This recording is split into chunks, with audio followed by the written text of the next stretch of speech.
Alright, so I'm back, and today we're going to take a look at the TFC's Dr. Crank figure. Here's his instructions real quick. You don't need them. Yeah, these guys, again, are fairly simple and straightforward. Pretty good figures. Anyway, I like this guy a lot better than Mad Blender, so... Anyway, accessory-wise, he does come with these two guns. They look good. I like the purple one better than the red one, of course. And he also comes with the crane. It sits on its back. You can do all sorts of things with it. You can hit the camera and see that that I'm actually filming. The same day I filmed the reflector review. Now that the camera's working. You could take this and, you know, kind of maybe plug it in up top here if you want to. Don't know why you'd want to, but you can. But yeah, you can do stuff like that. This here, we've got these things that move up. I'm not entirely sure why.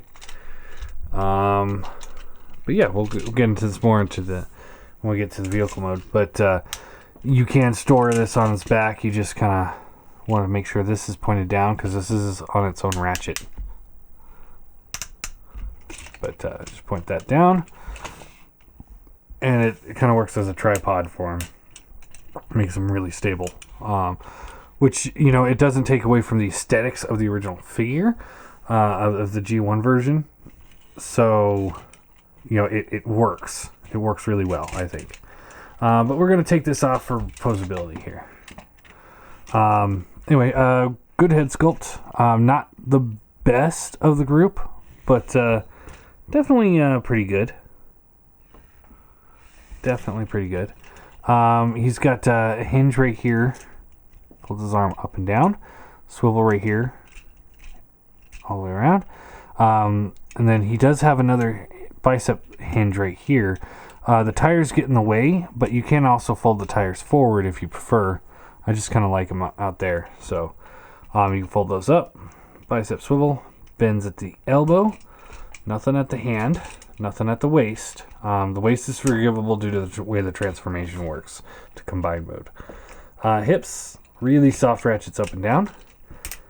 More solid in and out. They do get hindered by the wheels here. Thigh swivel.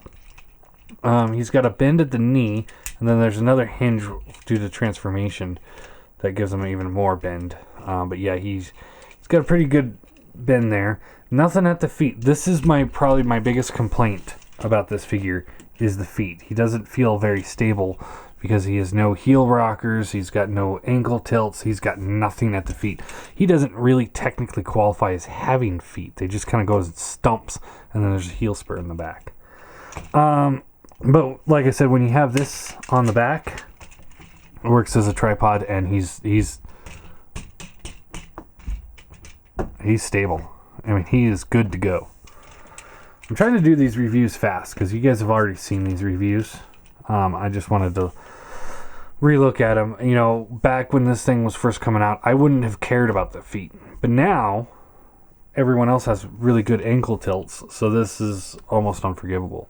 So, comparison between old reviews and newer reviews, comparison to the newer technology and the way everyone's been advancing stuff. Anyway, very simple transformation on this guy. I mean, this guy is...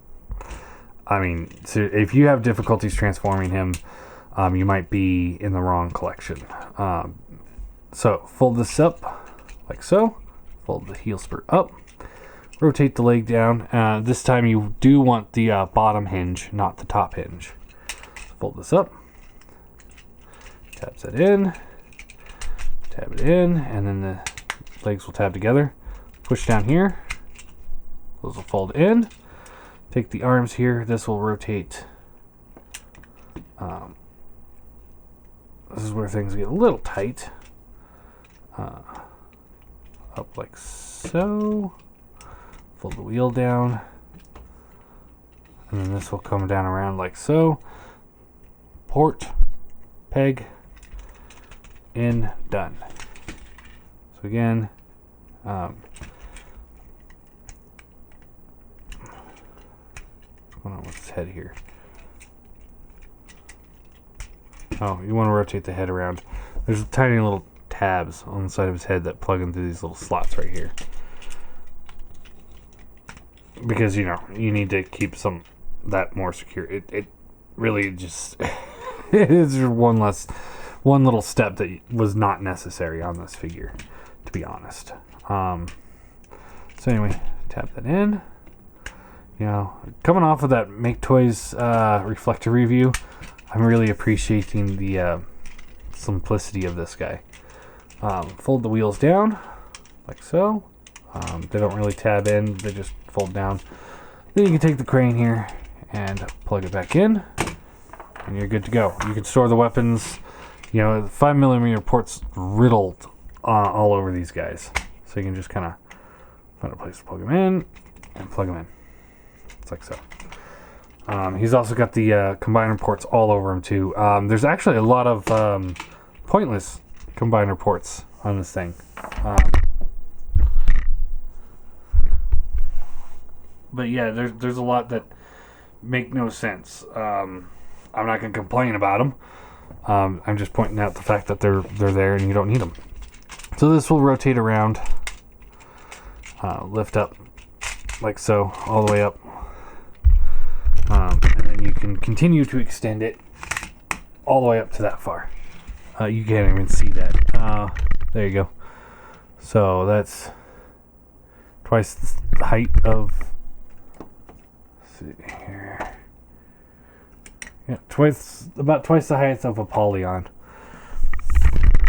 So that's pretty cool. He's got this little piece here that rotates, and this little piece here. What these are for if you want to put a string in here. You can wind up a string inside here all the way to the back, and then this will actually it's actually supposed to plug in right here,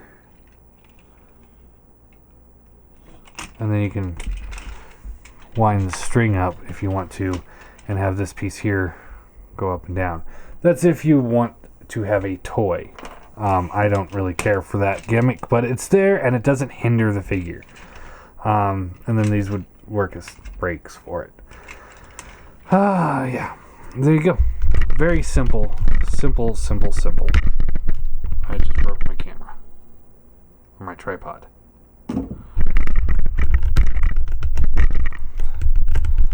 Alright, so simple. So again, you don't have to take this off for transformation, but it helps out immensely. But again, you just pull the legs down, straighten them out, and then it kind of automorphs those. Split the legs, pull out the heel spurs. There's a little notch right there. My first version of this guy, those things were super tight, so I actually had to get a screwdriver in there to undo them. Unpeg the arms, fold them out like so, and again the wheels can go side or front. We'll leave them in front for now.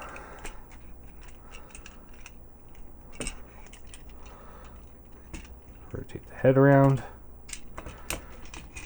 pop this on his back, give him some stability, give him a gun. And there you go. Pretty cool. I really dig him. He's a fun, quick transformation. Nothing spectacular in that transformation at all. But it works. So, size comparison. Here he is with Legends. Here he is with Starscream. So it doesn't quite work there. Here he is with an MP car, just because he's standing there. See, now I think he should be a little bit taller than an MP car. Here he is with him. I think that works pretty well. Here he is with Apollyon, and that works okay. And the two teammates that we've already looked at. Basically, what it boils down to here is that, when it comes to size scale, I think they're a little big for the regular classics, but they're too small for the MPs. Just by hair, either way. It works really well with the larger classics, the ones that use like the iGear Raptors and stuff like that. I would say, there's definitely a place for them. So you kind of make them work with classics, and you can make them work with MPs. Ideal scale would be larger classics. But ultimately, it's a good figure. I do like him. He's worth buying on his own if you're in for just a figure that's just kind of fun to play with. I would say. He's kind of in that category. He's definitely not. But yeah, I think he's a good figure. I'm going to give him the heels, the feet really bug me though. So I'm going to give him a 7 out of 10. I think he's pretty good. He is definitely showing his age though. These two have not aged very well. This guy hasn't at all, I don't think. I don't like this figure. But I don't think these guys have aged as well as they could have. They were really, really top notch when they first came out, and now they're just kind of behind the times a little bit. So, anyway, there you go. There is the TFC's Hook, and next time we will take a look at Bone Crusher, and then Long Haul, and then finally my favorite Scrapper.